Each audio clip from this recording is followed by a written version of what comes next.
Is it a historical crime to breed a dog solely to serve as a kitchen appliance? For centuries, the Turnspit Dog was genetically engineered not for love, but to be a living engine, forced to run inside a scorching wheel for 12 hours a day. They were essential to our survival. Yet the moment we invented motors, we let the entire breed go extinct. This is the dark, forgotten truth about the dog that cooked your ancestors' dinner, and the heartbreaking reason why they vanished. A dog breed built for labor. Imagine for a moment a dog breed that wasn't created to be a loyal companion, a hunter, or even a guardian. Instead, it was genetically engineered for one single, grueling purpose: to be a machine. It sounds like a dark plot from a dystopian movie, doesn't it? But this is not fiction. This is the story of the Turnspit Dog. Most of us look at our pets today and see family members. I know I do. I can't imagine making my dog work a 12-hour shift. But in the past, humans viewed animals very differently. According to historical records from the 16th century, specifically the writings of Dr. John Caius, who was a physician to Queen Elizabeth I, these dogs were categorized distinctly as curs of the kitchen. They weren't pets, they were essential infrastructure. It's genuinely unsettling to think about. We often pride ourselves on the history of the dog-human bond, celebrating how we domesticated wolves to be our best friends. But this specific chapter of history exposes a darker side of that relationship, one where affection was replaced by cold utility. You might be wondering, what exactly did they look like? Well, imagine a corgi, but stripped of the cuteness and bred purely for torque and stamina. They had long bodies and crooked, short legs, not for style, but to fit inside a small wooden apparatus. But here's the part that really gets under my skin. Unlike other working dogs, like shepherds or retrievers who worked outdoors and often enjoyed the thrill of the task, the Turnspit had no joy. Their entire existence was confined to a small box. And if you think your 9-to-5 job is tough, just wait until you hear the specifics of their daily grind. It brings a whole new meaning to the phrase, working like a dog. The living engine of Victorian kitchens. Let's step back into a busy kitchen in the 1700s or 1800s. Forget your microwaves, your air fryers, or your precise electric ovens. Cooking meat back then was a chaotic, smoky, and incredibly labor-intensive process. To cook a large piece of beef or pork thoroughly without burning it, it had to be rotated constantly over an open fire. You can almost smell the smoke, can't you? For a long time, this job fell to young boys called spitjacks. They had to sit by the scorching fire and turn a metal handle for hours. It was miserable work. Naturally, humans, being the innovators we are, looked for a way to outsource this misery. And who did we turn to? Man's best friend. Or in this case, man's best servant. I find it fascinating, yet deeply tragic, how ingenuity often comes at the expense of empathy. Historical accounts from the era describe these kitchens as bustling factories, and the Turnspit Dog was literally the engine that kept the production line moving. Without them, dinner wasn't just late, it was ruined. This wasn't a casual task. We are talking about massive joints of meat that required hours of consistent rotation. If the dog stopped, the meat burned on one side and stayed raw on the other. The pressure on these little animals was immense. It makes you realize that for centuries, the luxury of a Sunday roast was literally powered by the exhausted legs of a small, unloved dog. But you might be asking yourself, how exactly did a dog turn a spit? The mechanism itself was a stroke of cruel genius. Running wheels to roast the meat. This is where the visuals get heartbreaking. Picture a wooden wheel, very similar to the ones we buy for hamsters today, but much larger and mounted high up on the kitchen wall. This was the Turnspit's office. The dog was lifted up and placed inside this hollow wheel. As the dog began to walk, the wheel turned. This wheel was connected by a system of pulleys and ropes to the spit over the fire. As the dog walked, the spit turned. It's simple physics, really. But imagine the reality for the dog. They weren't running toward anything. They were running just to stay in place. It's the definition of futility. I've read accounts suggesting that some large kitchens kept 2 dogs for this purpose. They would work in shifts because the labor was too intense for a single animal to sustain all day. One would run for a few hours while the other rested, and then they would swap. They even had a saying for it. Every dog has his day.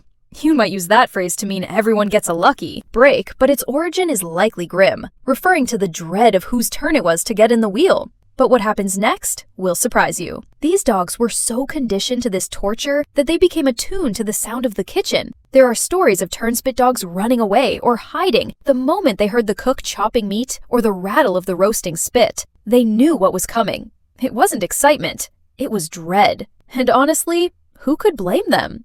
Cruel conditions, next to roaring fires. Now, if running in a wheel for hours wasn't bad enough, we have to talk about the environment. This wasn't an air-conditioned gym. The wheel was typically mounted high on the wall, directly next to, or sometimes effectively in, the chimney breast of a massive open fireplace. The heat would have been blistering. Imagine running a marathon in a sauna. That was their Tuesday. Dehydration and heat stroke were constant threats. And remember, they were doing this while smelling the very meat they were cooking, but were rarely allowed to eat. It's a psychological torture on top of the physical one. Here is the part they didn't tell you in history class, and it is honestly difficult to say out loud. Some historical anecdotes suggest that if a dog became lazy or tired and stopped running, the cook wouldn't just yell. They would throw a hot coal into the wheel with the dog. To escape the burn, the dog would have to run faster. It's absolutely barbaric. It makes my blood boil just thinking about it. We have records of animal welfare organizations eventually forming in the 19th century, and it's no surprise that the treatment of Turnspit dogs was one of the catalysts. They were quite literally working in hellish conditions. Yet, despite this abuse, they were known to be incredibly stoic.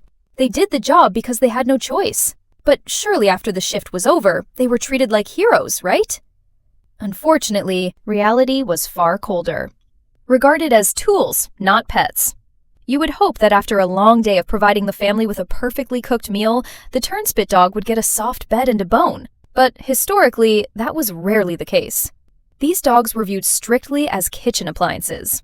In fact, when Linnaeus, the father of modern taxonomy, listed dog breeds, he included them under the name Canis vertigus, literally, dizzy dog. Even their scientific name mocked their suffering. Contemporary descriptions from the Victorian era are harsh. They were often described as ugly, sullen, and morose. Well, of course they were sullen.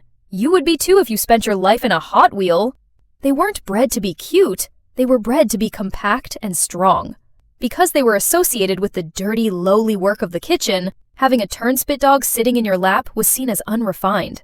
There is a strange irony here. On Sundays, when the family went to church, the Turnspit dog was often brought along. Not out of love, but because their bodies ran so hot from their high metabolism and work that they made excellent foot warmers in the cold, drafty pews.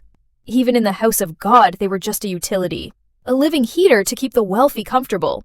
It really highlights a massive disconnect in how we utilized these creatures versus how we respected them. They were essential to the household economy, yet occupied the lowest rung of the social ladder. But as we moved into the age of invention, the Turnspit dog faced a new threat. Not from abuse, but from obsolescence. Replaced by machines and discarded. The 19th century brought the Industrial Revolution, and with it, the clockwork spit. This was a machine powered by weights or steam that could turn the meat automatically without needing a dog.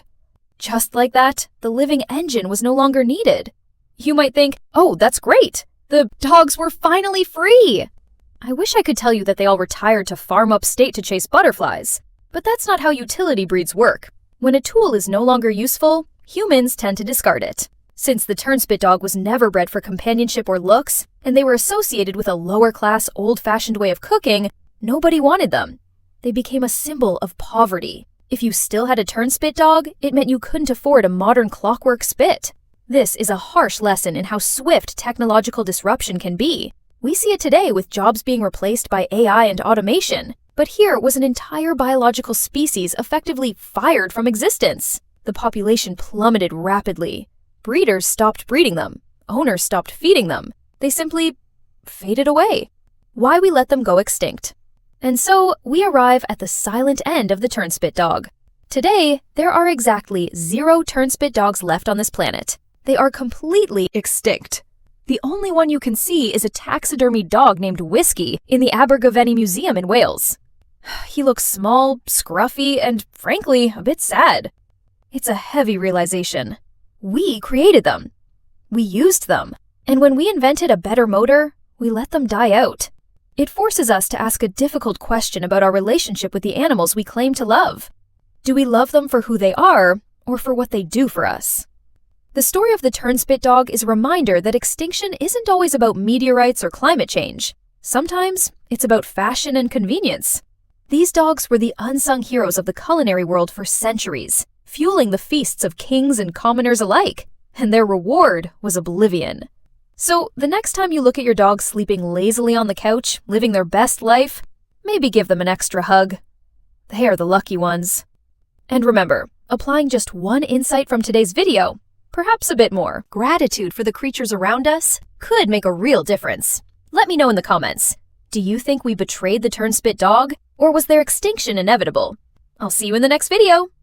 They worked themselves to death for our comfort, and their only reward was extinction. If you believe their story deserves to be remembered, smash that subscribe button to help us uncover more dark dog history. So tell me honestly, do we deserve dogs, or did we betray them? Let me know your thoughts in the comments below.